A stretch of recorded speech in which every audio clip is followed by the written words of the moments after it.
Speech for persuasion. Witnesses. 1, 2, 3. Almost dead 4. That's one.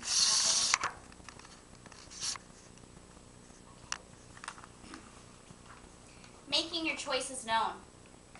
Tina, I understand that you're unable to speak for yourself right now, but we really need you to tell us. Do you want us to take all means to save your life?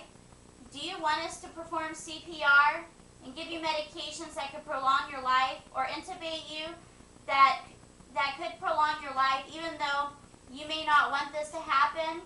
Tina, we need you to speak for yourself. Tina, do you have an advance directive in place?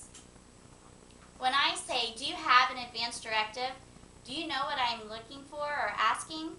How about if I ask you if you have a durable power of attorney? Have you filled out your living will declaration? Do you know what a life-prolonging procedure declaration is? Do you know what it means to be a DNR? When we have finished, I plan for you to not only be excited about, but also more aware of your health care rights. Americans from all walks of life are faced with these questions on a daily basis. Yet, many know little, if nothing, concerning this topic. The Pew Research Center states that in 2005, only 29% of Americans have completed and made known their advance directive choices. This actually has been an increase from 1990, where only 12% of Americans had an advance directive. In 2009, where do we stand? Working in the emergency room has been a big eye-opener for myself, because every time a person walks in, they're asked, do you have an advance directive? Do you have a power of attorney? 8 out of 10 times, the answer is no. But they are always asked, do you want information concerning an advance directive or a durable power of attorney? I would say 4 out of 10 people say yes. Why is this? I believe this is because they're scared of the choices they must make. Advance directives came into being as a response to increased medical technology. Numerous studies have documented critical deficits in the medical care of the dying. Frequently, death in healthcare facilities, prolonged, painful, expensive, and emotionally burdensome to both parents and their families. The American Medical Association says that cost burdens to individuals and families are considerable. Studies show that 70% to 95% of people would rather refuse aggressive medical treatment than have their lives medically prolonged in incompetent or other poor prognosis states. The living will is the oldest form of advance directive. It usually provides specific directions about the course of treatment that is to be followed by the healthcare providers and caregivers. In some cases, a living will may forbid the use of various kinds of burdensome medical treatment. It may also be used to express wishes about the use or foregoing of food and water if supplied via tubes or other medical devices. A living will can be very general, or it can be very specific. The living will is only used if the individual has become unable to speak for themselves. The idea is there that it can only be used if, let's say, you have an unresponsive person and we do not know what they need. But if documented properly in their file, we can look it up and find out, do they want to be resuscitated at all costs? This is your choice. You have the right for this. You need to let us know what it is that you want us to do for you. That is, now, the living will is only used for the purpose of when you're in a state that your voice cannot work for yourself. Let's say you come into the hospital and you have a headache. a big headache, but you can still speak, we cannot go to your living will and say, you asked for no medication to be given to you. The living will doesn't work like that.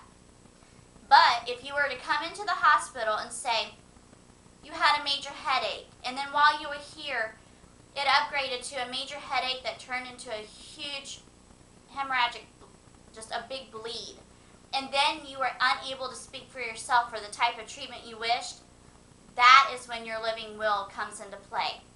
That is when decisions are made on your behalf, when you cannot speak on your behalf. The next generation of advanced directive was drawn from an existing law, specifically the business law. This is known as a healthcare proxy or medical power of attorney.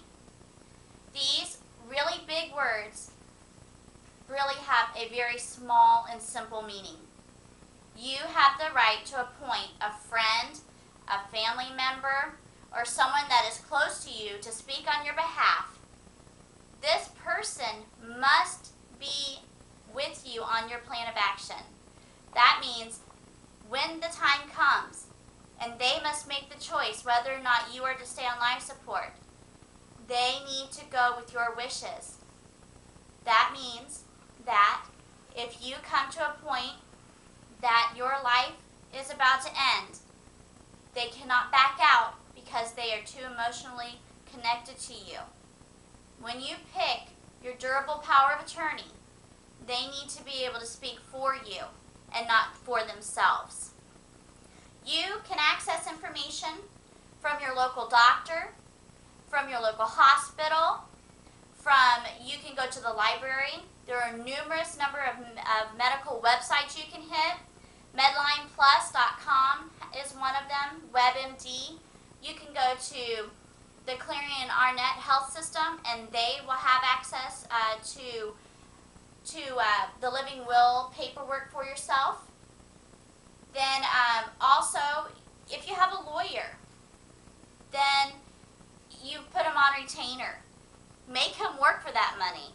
Get him to get the paperwork out for him to fill out for yourself. Okay? This is a living will declaration. This paper is simple and easy to fill out. All you need is your name. Here are some choices that you must make for yourself. It must be signed by 2 witnesses and signed by yourself, of course. Life prolonging procedures declaration. Here we go. Very simple. This simply says, we want to do everything possible for you. If there's anything you don't want, like to have chest compressions or an intubation tube, you have the right to write that right here. It must be signed, dated, and 2 witnesses. This is a form. This states that the healthcare worker provider, being your physician, has the right to do whatever is medically deemed possible for you, that you go with what the physician says is the best thing for yourself.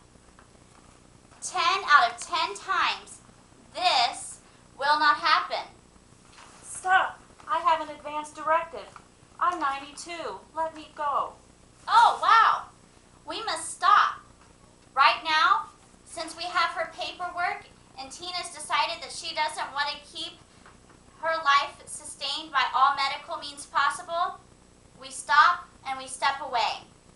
Just remember that these are all about you. Make your choices known.